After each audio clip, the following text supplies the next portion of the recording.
मैं तो कहूंगा भाई दिग्विजय जी से अखिलेश जी से कि पुनः सेना में जाने के लिए अपने परिवार के किसी सदस्य को, किसी बेटे को तैयार करें। अच्छा, युवा कहीं ना कहीं भैया जब से अग्निवीर योजना लागू हुई है तब से युवाओं के दिल में जो जुनून होता था पहले, और रोड पे जितना लड़के दिखते थे दौड़ते हुए, मेहनत करते हुए, आज के दिन में नहीं दिखाई देते हैं। कहीं ना कहीं युवाओं में वो जो जुनून था वो घट गया है। इस पे क्या कहेंगे आप? लेकिन पिताजी कहा करते थे जी कि सेना के अंदर एक परिवार का बच्चा होना चाहिए।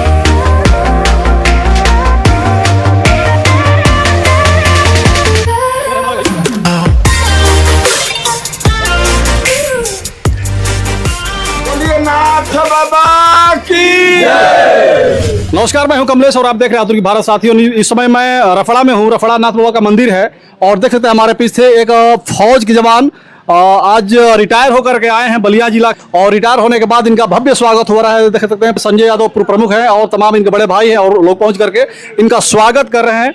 कहा जाता है कि एक फौजी जो होता है जगता है तो पूरे देश के लोग कहीं ना कहीं सोते हैं, और वही चीज़ है। आज रिटायर होने के बाद इनका स्वागत हो रहा है। घर पे आए हैं और 24 साल इन्होंने देश की सेवा किया। हम सभी का सेवा करने के बाद आज रिटायर हुए। रिटायर होने के बाद आए, उनका भव्य स्वागत किया जा रहा है माला पहना करके। सुरेंद्र यादव अध्यक्ष जी हैं और संजय यादव जी, तमाम लोग यहाँ पे इनका स्वागत किए माला पहना करके। स्वागत है। क्या नाम है आपका?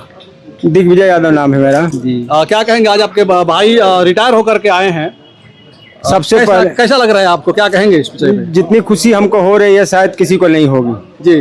क्योंकि जब सबसे पहले तो मैं आपके चैनल को धन्यवाद देना चाहता हूं जी कि आप इस मौके पर अचानक पहुंच गए जी, और आशीर्वाद आपके माध्यम से चला जाएगा जनता को भी जी। मैं सबसे पहले ये कहना चाहूँगा कि हाँ। मेरे पिताजी सेना में थे। अच्छा 1967 में हमारे पिताजी रिटायर हो गए जी रिटायर होने के बाद 100 साल जिंदा रहे, जी पेंशन जी। लिए। 100 साल बाद अभी स्वर्गवास हुआ उनका। जी पिताजी ने हमारे बड़े भाई आर.के. यादव नाम है, राम कुमार यादव जी उनको भर्ती कराया था। जी बड़े भैया सूबेदार मेजर से रिटायर हो गए जी और रिटायर होने के बाद फिर वो हमको भर्ती करा दिए। जी फिर मैं अपने छोटे भाई अखिलेश यादव को भर्ती कराया। जी। लेकिन पिताजी कहा करते थे जी कि सेना के अंदर एक परिवार का बच्चा होना चाहिए, जी। लेकिन शायद वो सपना आज टूट गया, वो रिकॉर्ड टूट गया जी। अब हमारे परिवार से कोई सेना में नौकरी वर्तमान में अब नहीं है। अच्छा, इनके बाद अब कोई नहीं है? अब इनके बाद कोई नहीं है जी। तो ये हमें दुख है कि सेना में कोई नहीं है, होना चाहिए। होना चाहिए जी। ठीक है। स्वागत है भैया अखिलेश भाई आपका हमारे न्यूज चैनल में। बहुत बहुत धन्यवाद कमलेश भैया। और बधाई आपको कि आप 24 साल देश का सेवा करने के बाद आज रिटायर होकर के घर पर आए हैं और तमाम लोग आपको माला पहनाकर स्वागत कर रहे हैं। कैसा लग रहा है, क्या कहेंगे? बहुत अच्छा लग रहा है कमलेश भैया जी। बहुत खुशी हो रही है जी हालांकि रिटायरमेंट का टाइम ऐसा होता है कि सिर्फ खुशी नहीं होती, इसमें गम भी शामिल होता है। जी। इतने दिनों तक सेना में सेवा देने के बाद एक लड़का 18 साल 20 साल में जब जाता है जी तो कुछ भी नहीं जानता है। जी तो सेना ने इतना कुछ दिया, एक अच्छा सैनिक बनाया, एक अच्छा इंसान बनाया, और उस संस्था को छोड़कर आने के बाद थोड़ा सा तकलीफ तो होता ही है। लेकिन खुशी इस बात की है कि जिस समाज में मैं आज तक रहा नहीं, कभी कभी बीच में थोड़ा बहुत छुट्टियों में मौका मिला, अब उस समाज में हमें समय देने का मौका मिलेगा, सबके साथ रहने का, अपनी खुशियां बांटने का मौका मिलेगा, या जो भी हम कर सकते हैं वो करने का मौका मिलेगा।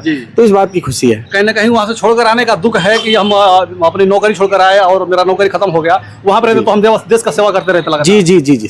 अब सभी हमारे बड़े भाई हैं, छोटे भाई भी हैं, सब लोग आए हैं और बहुत खुशी हो रही है कि आके यहाँ पे हमारे लिए इतना सब लोग यहाँ तक चल करके आए हैं, तो बहुत खुशी हो रही है। क्या कहेंगे 24 साल का जो आपका अनुभव रहा फौज का, कैसा अनुभव रहा? क्या क्या उसमें आपको देखने का मिला फौज में?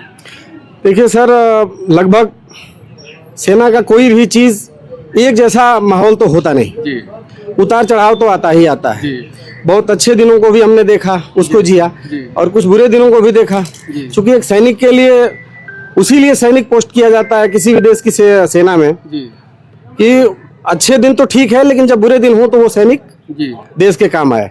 तो ऐसे दिनों को भी देखा, उतार चढ़ाव चलता रहा, लेकिन इन सब के बीच में सर्वाइव अच्छे से किया, और बहुत खुशी है कि हम बहुत अच्छे से देश की सेवा करके यहाँ आए हैं। तो आपके पीरियड में कहीं लड़ाई उड़ाई ऐसा कुछ एक्शन का समय आया कि नहीं आया? जी ऐसा नहीं, 99 के बाद तो ऐसा कोई विशेष ऐसी कोई बात आई नहीं। कोई बात नहीं आई। परिस्थितियां कठिन आई जरूर, मगर वार जैसी ऐसी कोई स्थिति आई नहीं। अच्छा, आप 24 साल सेना की नौकरी करके आ रहे हैं और आज का जो एक अग्निवीर योजना जो 4 साल के लिए लोग सेना में जा रहे हैं, इसके बारे में क्या कहेंगे? अग्निवीर योजना अच्छी है या युवाओं के लिए बुरी है, इसके लिए आप क्या कहेंगे? देखिए सर, कोई भी सरकार जब कोई फैसला लेती है तो उसके पीछे उसका एक विजन होता है या कोई मोटो होता है। तो इसके पीछे मोटो क्या है, विजन क्या है, ये तो सरकार को पता है। जी कुछ तो होगा, क्या है हम नहीं बता सकते, उच्च स्तर की बातें हैं। जी लेकिन हम ये आशा करते हैं, उम्मीद करते हैं कि इसमें कुछ ना कुछ बदलाव आने वाले समय में होगा, जी ये हम आशा करते हैं। जी। अच्छा, युवा कहीं ना कहीं भैया जब से अग्निवीर योजना लागू हुई है तब से युवाओं के दिल में जो जुनून होता था पहले, और रोड पे जितना लड़के दिखते थे दौड़ते हुए, मेहनत करते हुए, आज के दिन में नहीं दिखाई देते हैं। कहीं ना कहीं युवाओं में वो जो जुनून था वो घट गया है। इस पे क्या कहेंगे आप? जी बिल्कुल स्वाभाविक सी बात है कि जिस क्राइटेरिया को फुलफिल करके हम लोग गए थे, जी। या हमारे सीनियर गए थे, या हमारे बाद भी काफी लोग गए, क्योंकि कुछ दिनों से ही अग्निवीर योजना शुरू हुई है। जी तो जिस क्राइटेरिया को पूरा करके हम लोग गए थे, जी उसी क्राइटेरिया को पूरा करके तो बाकी लोग भी जा रहे हैं, आज के लड़के भी जा रहे हैं। जी तो जो सब कुछ बराबर है, तो वो अग्निवीर क्यों और बाकी सैनिक क्यों? जी तो उनके मन में ये मलाल तो कहीं ना कहीं है, जी। और ये दूर होना चाहिए, ये हम आशा करते तो हैं। अग्निवीर हटनी चाहिए, योजना हटनी चाहिए आपके हिसाब से? आपको भी लग रहा है जी, ऐसा? या तो ये हट जाए, या फिर उनको ये एश्योरेंस दिया जाए जी। कि आप यहाँ के बाद जाएंगे तो यहाँ सर्वाइव 4 साल आप किए, सेना की ड्यूटी जी। किए, उसके बाद आप जाएंगे तो आप श्योर हो जाएं कि हम जाकर कहीं ना कहीं सेटल तो हो पाएंगे। जी वो कंफर्मेशन होनी चाहिए, केवल दिलासा नहीं, कंफर्मेशन होनी जी चाहिए, जी, ये हम कहना चाहिए। ये होना चाहिए। अच्छा, आप आपके परिवार से भैया बता रहे थे कि कई पीढ़ियों से फौज में कोई ना कोई रहता था और आपके बाद अब कोई नहीं है।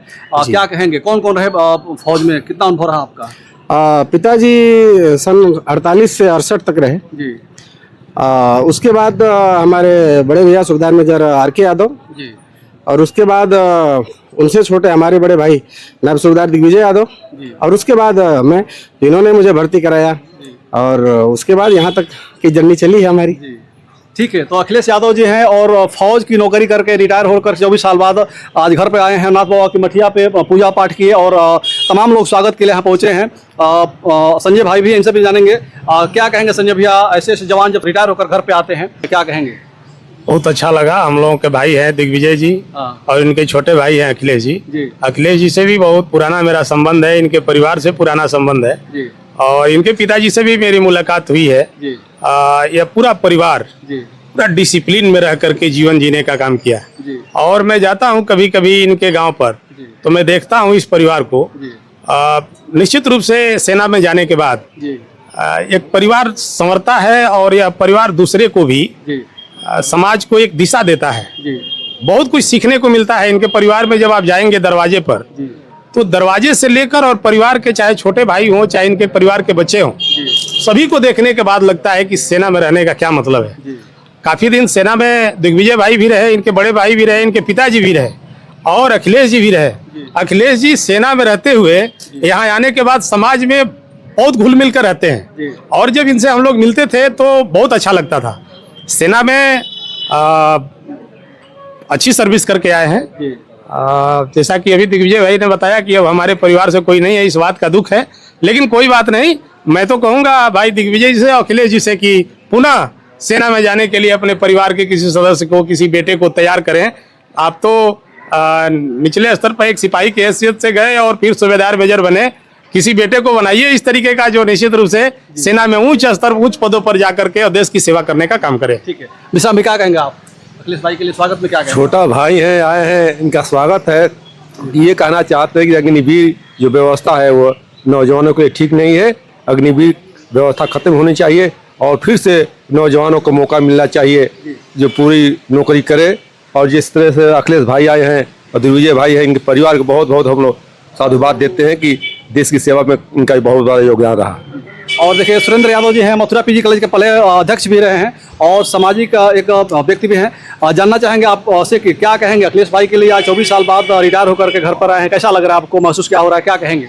सबसे पहले तो मैं आपको नाथ बाबा के प्रांगण में हार्दिक स्वागत अभिनंदन सभी भाइयों को कर रहा हूं। आपके चैनल को भी हार्दिक बधाई दे रहा हूं। और हम लोगों के छोटे भाई, हम लोग के सानिध्य में बचपन से पढ़े लिखे ये अखिलेश भाई, और बहुत खुशी की बात है कि ये अपने सकुशल घर पर पुनः 24 साल नौकरी करके और पुनः अपने जन्मस्थली पर आ गए हैं। ये बहुत बड़ी बधाई है और बहुत खुशी है इनके परिवार के। इनके पिताजी नौकरी किए, इनके दो भाई सूबेदार मेजर से रिटायरमेंट हुए और ये भी रिटायरमेंट हुए हैं, और बहुत खुशी हम लोगों की है। इनकी पत्नी भी अध्यापिका हैं। अब ये परिवार जो है उस शिक्षा से जुड़ने जा रहा है। अब अपने जो नौकरी पुरोधर इन लोगों की जो रही है आर्मी की, पुनः उसको वापिस अब शिक्षा क्षेत्र से जोड़ करके उच्च स्तर पर ले जाने का कार्य कर रहे हैं। ये बहुत बहुत बधाई है।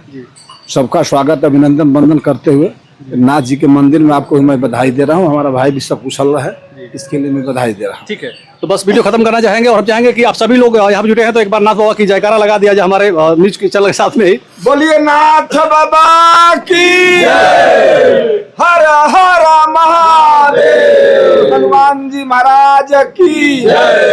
तो आप लोग वीडियो देखकर क्या कहेंगे कमेंट में बताइएगा। वीडियो खत्म करना चाहेंगे। जय हिंद, जय भारत।